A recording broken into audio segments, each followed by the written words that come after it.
Hey, good morning. I hope you guys are doing well. We're going to walk back into, let me get my Eastern box.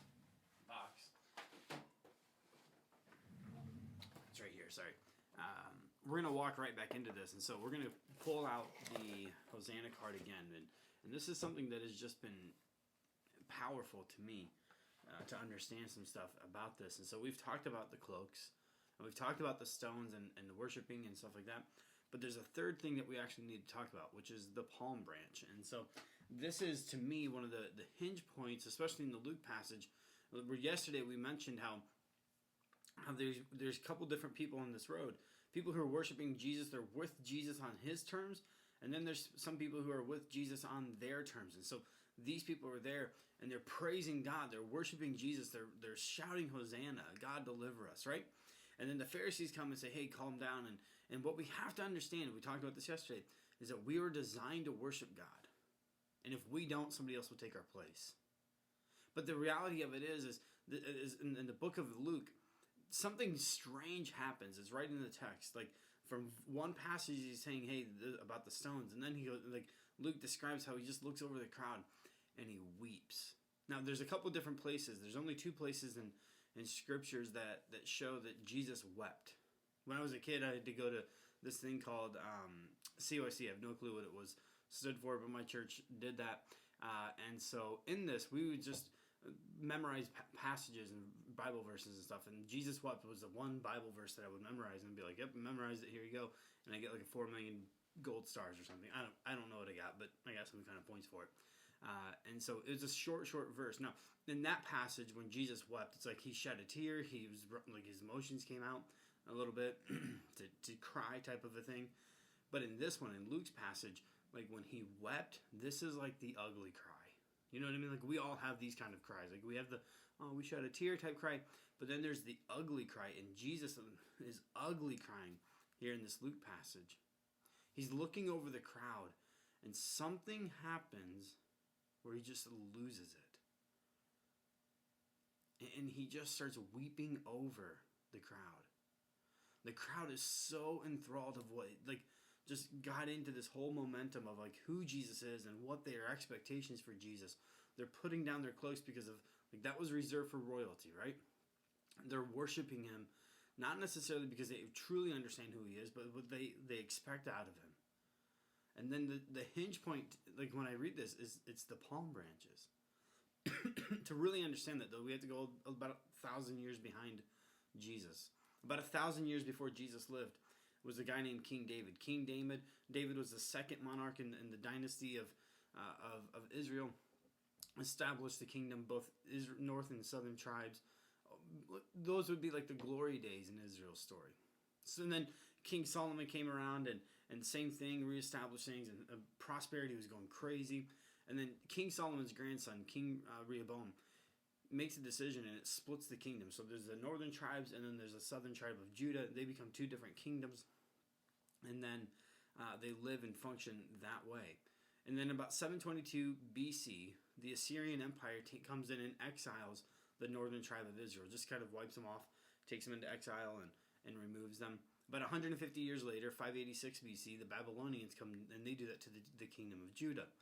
And so from that point on, essentially, Israel has been ruled by other people. After the Babylonians came, it was the Persians. After the Persians, it was the Greeks. And then eventually the Romans come in 63 BC. And there's like, after Alexander the Great and the Greek ruled time period, there's something that takes place within the Greek Empire where his generals start like jockeying for position and start taking that kingdom and putting them into sub-kingdoms and ruling for themselves. And this guy named Judas Maccabea, he starts this revolution, the Maccabean Revolt. It's not in our scriptures. It's an extra biblical book called the Book of Maccabees. And for the Jewish people, though, this is crucial. This is so important because what he does is he leads a revolt for 80 years. For 80 years, they rule themselves as an autonomous nation until the Romans show up. See, like what had happened was they did this, and the book of Maccabees, the first Maccabees 13:15, that passage, it names the palm branch as his symbol of victory. During this time period, you can look it up, and there's coins. They would put it on the coin would have an imprint of the palm, the date palm branch. And so when they're waving this around, they're thinking this is revolution. This is going to be us leading this rebellion. But they're going to be so disappointed when Jesus gets arrested, right? And like they're as high as they are by the end of this week, they're going to be so low and disturbed because of the disappointment. And I think Jesus sees this coming, and he just weeps for them. He can't withhold his emotions because of this. Like their expectations are here, but his are so much higher and so much different. And he's planning on taking us somewhere else. His kingdom is not of this world. He's told us time and time again. And yet people come in with their own expectations. And in this, Jesus, like his heart is moved for us. See, when we have our expectations, when we start worshiping Jesus, like based on our terms, it's not that Jesus doesn't get it. He doesn't empathize with us. He does, but his ways are better than our ways. His ways are higher than our ways. And we're going to be disappointed. In a season, what I've had to learn over my 39 years of living is this. In seasons of disruption or distraction or disappointment, I could either settle for that and just say, oh, it's, disappointing. Or I could open my opportunity, like my eyes up to the opportunity that are there.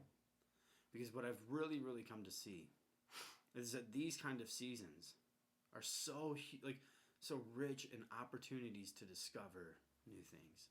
The new things about myself, the new things about God, the new things about this world and humanity. And I would encourage you, do not get caught up in worshiping Jesus on your terms. Worship Jesus on his terms. And when you have a season of disruption or disappointment or just distraction, man, just lean into it and start learning how to discover things about God, about yourself, and of humanity. You will find new depths of his love, new depths of his holiness, new depths of his rich, rich, pure love for you and I. Because he does love our world. He does love humanity. That's it. I hope you have a great time. Hope you have a great day. I just wanted to share that with you because it's so crucial. It was so crucial for me in my own teaching and discovery and stuff like that. So have a great day, and I'll talk to you soon. Bye.